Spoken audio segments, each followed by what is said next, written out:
Well, hey, good afternoon. I'm sitting here in front of one of the most intriguing places in our church, and you go past this about every time when you come to the thing, and I just wonder, as I see it, a couple of things that come to mind when let's think movies for a minute. Who's shorter, Dobby from Harry Potter or Frodo from the Lord of the Rings? Because they're about the only ones I think that could use what's in the background. So just, looking where we are, where we've gone at, hey, today's pretty simple. You see it all the time. I'll post where I was last time as I upload it, so you'll kind of know when you were right or not. But this made me think about doors and just some things in Scripture that talk about that. In Genesis chapter 4, verse 7, it says, "As you do what is right, won't you be accepted? But if you do not do what is right, sin is crouching at your door." A lot of times when we don't pay attention to what's going on around us, it's easy to fall into that. And we just need to know that we always got to be on guard, because sin is crouching out of the door, because Satan wants to destroy us. He wants to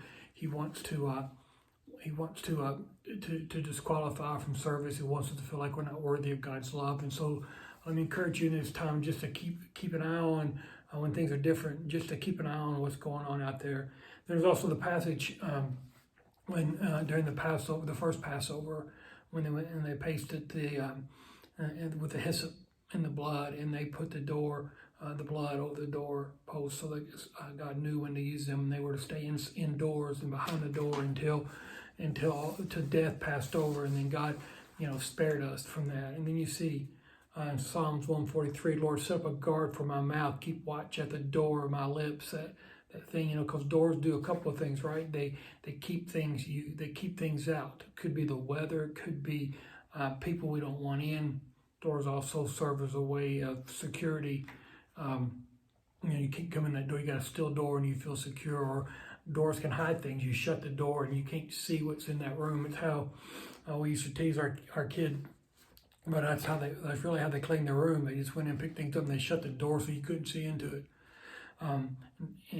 Doors give you a sense of privacy where you can go in, and when you think about here, Matthew chapter 6, a sense of privacy behind the door, Matthew 6. "But when you pray, go into your private room, shut your door, and pray to your Father who's in secret, and your Father who sees in secret will reward you." That you go in and you pray to God behind the door. You're not doing it for a show. You're not doing it for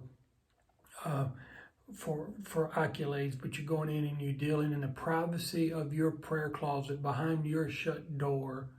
You are spending time with God, and He can speak to you, and you can speak to Him, and you can deal with those things, and you can pray open and honestly in the privacy behind the door.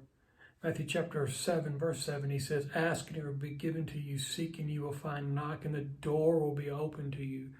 That there's things outside the doors that help us, that we need to achieve. We just can't hole up inside that private room, because in chapter 6 He tells us go hole up and to pray. But in chapter 7 He says, look, there are things, sometimes you just got to bust that door open. You got to allow God to open that door, and you got to be willing to step outside that door so that God can do into you what He wants to.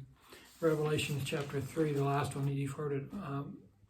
"Behold, I stand at the door and knock." And Christ wants to come in and He wants to help us, but He won't force His way in. He has to be asked in. So let me encourage you as we take some time in this week, that you spend some time behind the door in some privacy in the prayer closet, asking God to deal with you and do with you what He wants to help us learn what we need to learn in the season of life we're in. But also that we be willing to step into the doors of opportunity, to open the door to opportunity, that God will be willing to be able to do with us and through us the things He wants to do when those opportunities arise. Hey, thanks for listening. Man, it's a privilege just to get to be your pastor. I pray that you are continuing to look for ways to grow in your relationship with God, and to tell people that you come in contact with, how limited that may be, about the marvelous grace and love of Christ. Hey, let's remember to check on each other, and I'll see you next time.